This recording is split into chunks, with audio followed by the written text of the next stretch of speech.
Welcome, Algebra 1. This is section 1-7, the distributive property. Your essential question is how does the distributive property simplify an expression? Let's begin. So this is the distributive property. If you let A, B, and C be some real numbers, then A times the quantity B plus C equals A times B plus A times C. What's going on there?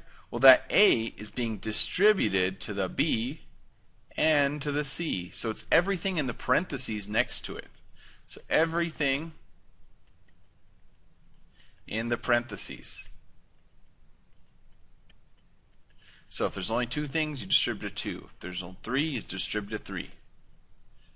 So what's this actually look like? Well, let's take two examples. I'm going to distribute this 4 to the 20 and to the 6. And so what this becomes is 4 times 20 plus 4 times 6. And if you calculate those and simplify, you get 80 plus 20, or 80 plus 24, which equals 144.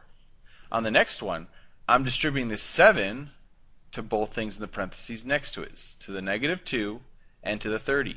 So this becomes 30 times 7 plus negative 2 times 7, which becomes 210 plus negative 14, which is 196. Let's see, what does this look like when we actually have variables? So I want to simplify both of these expressions by distributing. I'm going to take this 3 and distribute it to the x and 8. I want you, when you're showing your work, show these arrows so that for everyone you distribute so you don't lose track, and so I know you're distributing to two things. So it becomes 3 times x, or 3x, and 3 times 8. Let's actually just do the work instead. So 3 times x, so it'll be 3x, plus, that plus 3 times 8, 3 times 8, which becomes 3x plus 24. That's your simplified form. Let's try the next one. 3 times 4 tenths, and 3 times 1 1/10 times c. Well, multiplying those out, I get 3 times 0.4 plus 3 times 1.1c. And this comes out to 1.2 plus 3.3c. And that's your simplified form. Don't forget, you're also distributing a negative. If there is a negative sign, you are also distributing that. And so for this case, when it's just a negative, there's no number, treat it like a negative 1. There's no number there to pretend there's a 1. So negative 1 to the 2y and negative 1 to the minus 3x becomes negative 1 times 2y minus, or we'll go plus, negative 1 times negative 3x. And what happens there to simplify? That becomes negative 2y, and negative 1 times a negative 3 is positive 3x. Simplified form. The next one down here, distribute this minus 2, negative 2, to both terms, the negative a and the positive 5. So you get negative 2 times negative a plus negative 2 times positive 5, which becomes negative 2a minus 10. All right.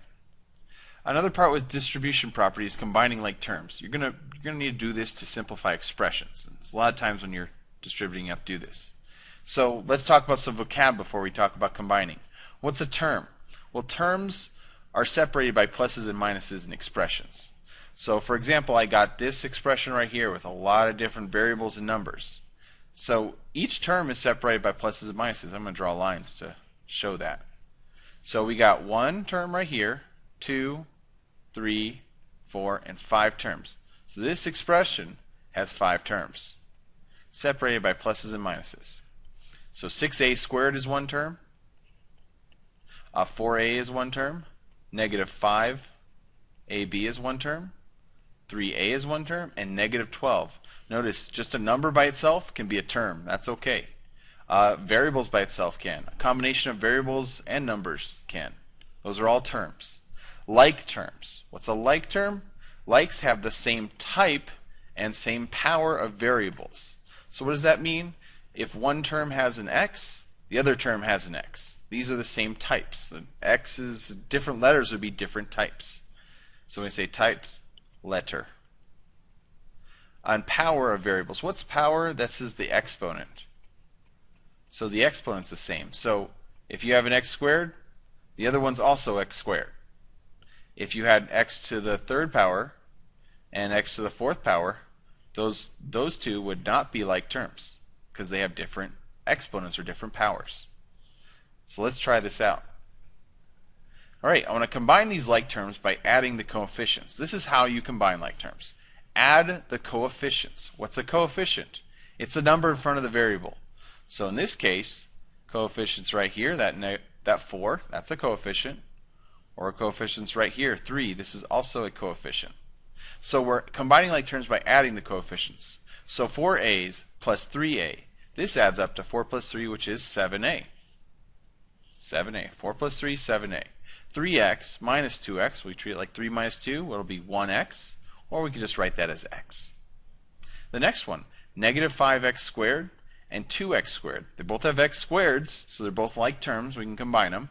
Negative 5 plus 2 is negative 3x squared.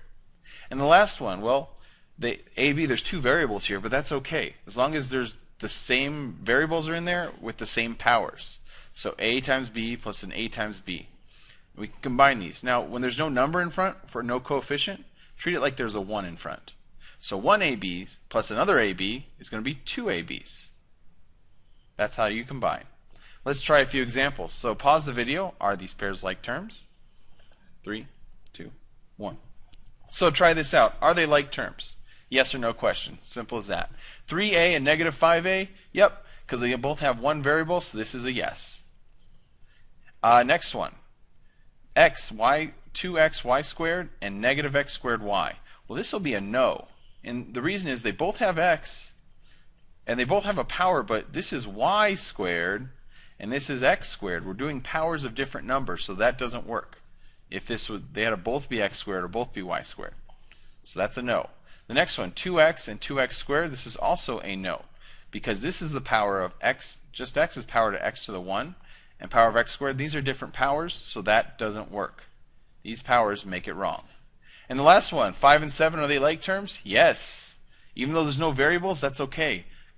Numbers are like terms. They can be combined. So whenever you're asked, are they pairs like terms, can you combine them? This is just asking, can I combine them? And you can combine numbers. Next one. Pause the video. 1. Okay, simplify the expression here. 8x squared plus 2x squared, the same, this combined like terms, so it's going to be 8 plus 2 is 10x squared. That was easy. Try this one. Alright, so we want to combine like terms here to simplify. Well, we have a few different options. First, I look at this 5x. Are there any others with an x on them? And yes. So I'm going to underline both of those once to indicate that they're the same. And if you combine a 5x and a minus a 3x, you're going to get 2x. So 2x minus 3 plus 6y plus 4. And then do we have anything else that's the same? Well, this negative 3 and the positive 4 combine. So those two will combine to positive 1. So I get 2x plus 1 plus 6y. Does anything else combine? No, because x's and y's don't combine and that number doesn't combine, so there's our answer. Last one, simplify. Alright. So we got a negative outside, so it's going to be a negative 1. I'm going to distribute it to both terms inside. So that becomes negative 1 times 4 plus negative 1 times negative c. So that will be negative 4, and this will be minus minus is plus c. And that's my answer, negative 4 plus c. That's it.